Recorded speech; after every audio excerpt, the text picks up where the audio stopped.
Changing a light tutorial. 2 done, 1 not done. Light itself going on there. All our lights, crawl lights. Generally speaking, plug connection built into the back. I understand not everyone will have one of these crimpers, but very easy to just use pliers for something like this if you're not doing multiple amounts now. But obviously this crimper certainly is better. Might also add available on the website. This isn't for like your standard butt jointers. If you can see there, it's a little step one. It's for uninsulated connectors, which are also quite common. Something like this isn't going to break the bank, and it's always a valuable tool. So we run them slightly past the wire, so you get something like that. You can see that the first part is biting on the black, the second part is biting on the copper. Second part of this job, a part that people often get caught out on, is put that rubber lad on first. Always put your rubber on first. Push them in there past the point of the plug. Reason will become obvious in a second. Look at your plug. You've got going to have, mightn't show up in the camera, you're going to have 1 and 2. 1 is always positive, 2 is always negative. Pop them in there. Okay, now they'll only bite a certain way, if you get me. So take 2. That's pretty good. Not exactly perfect now, but I won't bore you on the video.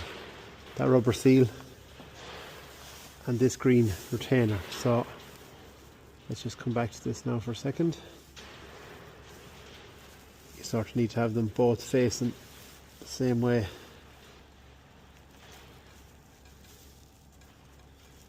It's not exactly right, but let's just see now. It can't retain unless it is correct, so that is correct. That plug there, we're just pushing him down. He seats in there, and then you have your waterproof seal. Obviously don't pierce the rubber, very important. And take your time, not like me. Okay, pretty good. Job done. Next part. Okay, small bit small there in an 8-hole. Light itself doesn't come with this, but I always recommend just sticking a bit of a plastic washer in there, just for movement purposes. Plug itself, pop them in there till you get a click. So the washer to go between the metal surface, and it's purely to aid you on the turning. So a mistake people make sometimes is to treat an LED light like a halogen bulb light.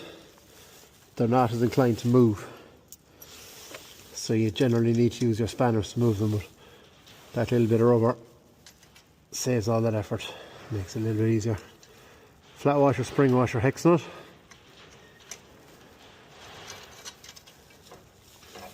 Okay.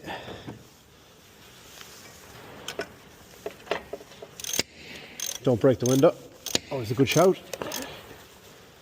Any of these stainless bolts and these lights, I would always recommend giving them a bit of oil, because stainless has a nasty habit of what's called binding, cold welding.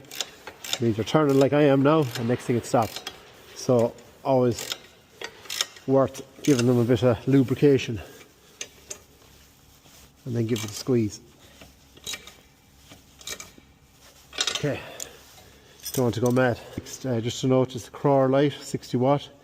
This is a compact light, but it's high powered, ideal for track machines in particular. And something else to note is always have your wire coming in low, so that water can't track up it or down, as would be the problem case. So there's your light fitted. A couple of minutes. There's your old light. So CR 60 watt. It's a CR-1029, 2-year warranty, top spec light, really good, high grade, perfect for this application.